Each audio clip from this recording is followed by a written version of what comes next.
Let's start the another chapter, that is primary activities.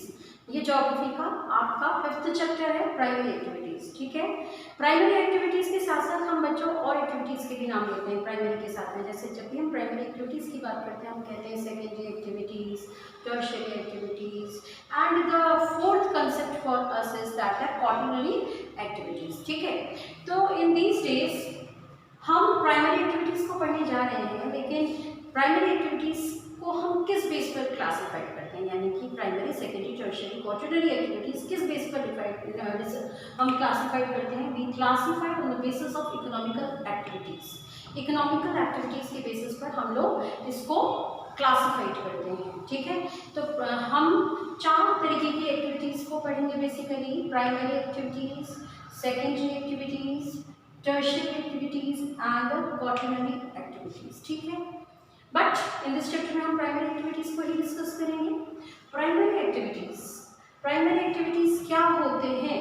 Primary activities generally हम primary activities आने पर एक बार अपने दिमाग में लेते हैं कि प्राइमरी एक्टिविटीज का मतलब है एग्रीकल्चरल एक्टिविटीज, है ना, यानी कि जो भी एग्रीकल्चरल एक्टिविटीज हैं वो अपने आप की प्राइमरी एक्टिविटीज के रूप में आ जाते हैं। तो क्या सिर्फ एग्रीकल्चरल एक्टिविटीज ही प्राइमरी एक्टिविटीज होती हैं? ऐसा तो नहीं है।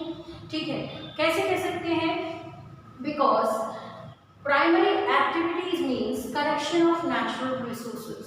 Natural resources को whatever the natural resources we are having from the nature, we collect it and that process is known as primary activities. भाई एग्रीकल्चर, एक फार्मर है, खेती कर रहा है, नेचुरल जो क्रॉप्स उसने प्रोड्यूस किए हैं उनको वो कलेक्ट कर रहा है, दैट इज इनफ।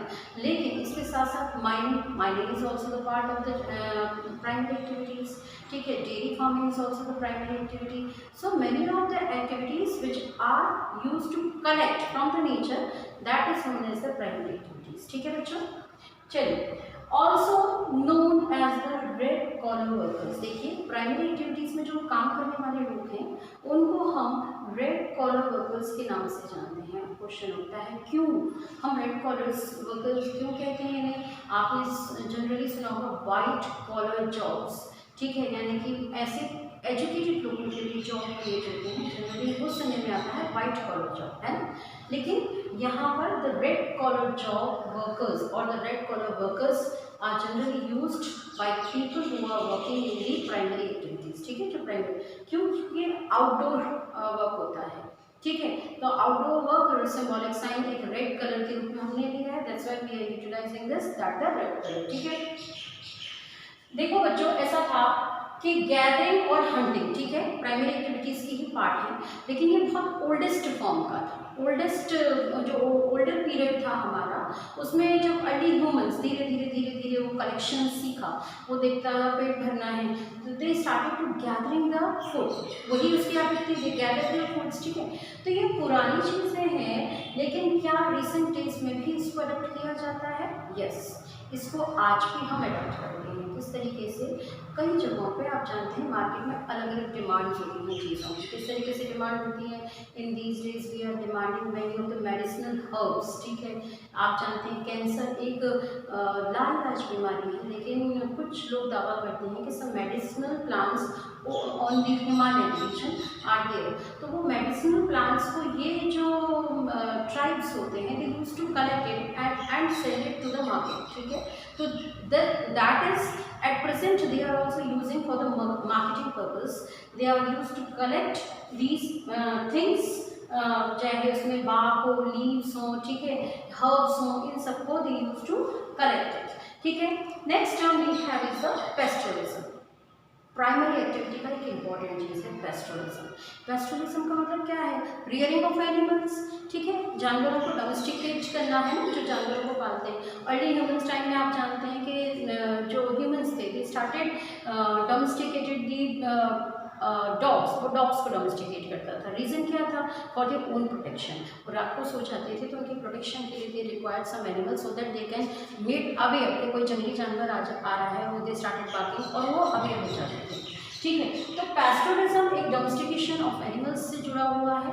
अब इसमें क्या होता है कि पेस्टोरिज्म में जो लोग लगे रहते हैं उनका मेन एक्टिविटीज़, यानी कि वो क्या कर रहे हैं, वो जानवर क्यों पाल रहे हैं? क्योंकि इसके बदले में उनको अर्निंग होगी, यानी कि उनके पास कोई और अर्निंग सोर्सेज नहीं है, उनके पास उनका लाइफ स्टॉक अर्निंग सोर्स है, तो उस अर्निंग सोर्सेज के बिहाफ पर ही वो सब उनका सारा रूटीन सेट होगा, सारा का सारा काम उन्हीं के हिसाब से होगा।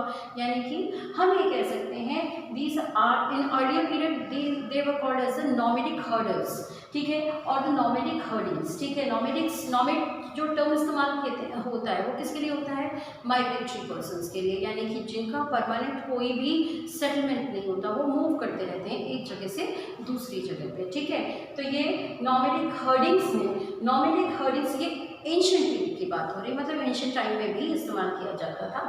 तो नॉमेडिक हर्डिंग्स 3 इंपॉर्टेंट रीजन्स, नॉमेडिक हर्डिंग्स के आज भी हमें कुछ रीजन्स देखने को मिलते हैं। क्यों एक्चुअल में बच्चों इनके जो नॉमेडिक हर्डिंग्स हैं इनके हमें रीज़न क्यों देखने को मिलते हैं, ये भी सोचने की बात है। क्योंकि ये लोग क्या है, काफ़ी फार डिस्टेंसेस प्लेसेस में रहते हैं, जैसे कि बहुत ज़्यादा ठंडी जगह में, बहुत ज़्यादा गर्म जगह में, ठीक है, यानी कि ऐसे हार्श क्लाइमेटिक कंडीशंस में ये लोग रहते हैं जहाँ पर ये इस तरीके की एक्टिविटीज़ की जाती हैं। Is it clear to you?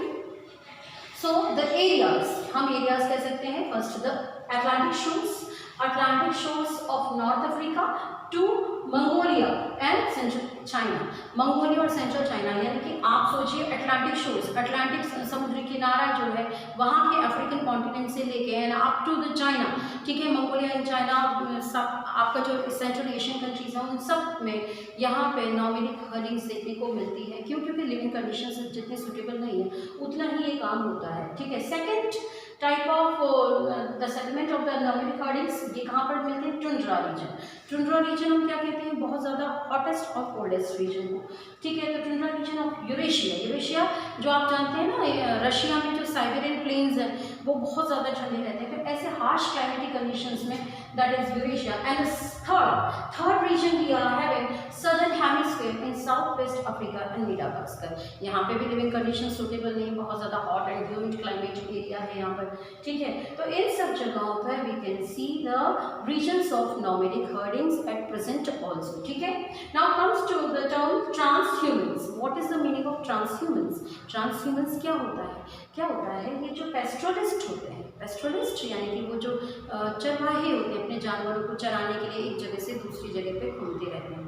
तो according to the season they used to migrate. आपने छोटी क्लासेस में भी पढ़ा था इंडियन पर्सपेक्ट में कि किस तरीके से गडी शेफर्ड्स, गुजर बाकरवाल्स जो हिमालयन रीजन में रहते थे वो विंटर्स के टाइम में नीचे फुटहिल्स ऑफ हिमालय में आ जाते थे, फिर उसके बाद में वो शिफ्ट हो जाते थे, जैसे ही जो है गर्मियाँ शुरू होती थी वो वापस अपने रीजन पे पहुंच जाते थे। तो यानी कि according to the climatic conditions they migrated, ठीक है। और ऐसे लोगों को क्या कहा जाता है? ट्रांसह्यूमन्स। Is it clear?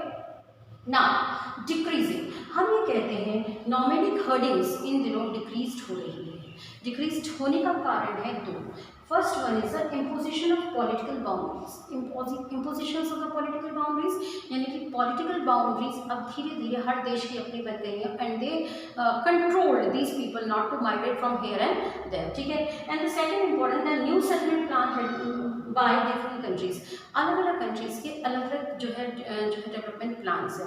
आप लोगों को मालूम है जैसे गडी शेफर्ड्स थे, गुजर बाकरवाल्स थे, है ना, ये लोग पहले क्या करते थे, इनके लिए बाउंड्री ये थोड़ी थी कि सिर्फ आप जो है इंडिया के एट प्रेजेंट जो लोकेशन है जैसे पंजाब है, हरियाणा है, दिल्ली है या फुटहिल्स ऑफ हिमाचल प्रदेश, ये सब में ही ये लोग जाएंगे। ये लोग तो दूर तक जा सकते थे, यानी कि they can also move towards the western side that is Pakistan, वहाँ पे भी माइग्रेट करते थे। But in these days they don't to migrate. Why they don't migrate? Because of the political boundaries have been formed by the government and some settlements have been started, ठीक है, इसलिए हम इसे नहीं कह सकते। तो commercial livestock rearing, next we are having the commercial livestock rearing. Commercial livestock rearing क्या होता है बच्चों? कमर्शियल लाइवस्टॉक रियरिंग होता है कि ये जो नॉमेडिक हर्डिंग्स थी ये तो हम अपने गुजारे लायक कर रहे थे, यानी कि हमारे पास और कोई कमाई का जरिया नहीं था, हम नॉमेडिक हर्डिंग्स में इंटरेस्ट थे। लेकिन एट प्रेजेंट हम क्या कह सकते हैं? एट प्रेजेंट हम कह सकते हैं that is a commercial livestock rearing. इस तरीके से कमर्शियल शब्द आगे, कमर्शियल क्या कह रहे हैं कि आपको कमर्शियल पर्पज से, मार्केट पर्पज से। आपको अर्न तो करना ही करना है, लेकिन आपको बड़ी डिमांड पूरी करनी है मार्केट की। That's why you are utilising the term you commercial livestock rearing. Rearing मतलब होता है पालना, ठीक है। It requires capital. डेफिनेटली जब बड़े स्केल पर करोगे आपको huge capital, huge amount of money की जरूरत पड़ेगी, ठीक है। फॉर बेटर ऑर्गेनाइजेशन ऑल्सो, यानी कि ये ऑर्गेनाइज्ड वे में होगा, ऐसे ही नहीं कि अपनी मर्जी से जैसे चाहे चला दिया। बड़े स्केल पे करोगे तो सिस्टमैटिक और ऑर्गेनाइज्ड मैनर्स में होगा। रेंचेस, एक शब्द आता है इसमें रेंचेस। रेंचेस क्या होता है? बड़े लैंड, बड़े लैंड्स जहाँ पर आप इन लाइफ स्टॉक्स को रखते हैं, ठीक है। Big farm lands where you keep to rear the animals. इस रैंचेस की खूबी क्या होती है, फीचर क्या होता है? इसका फीचर होता है सिंगल एनिमल्स आर रियर।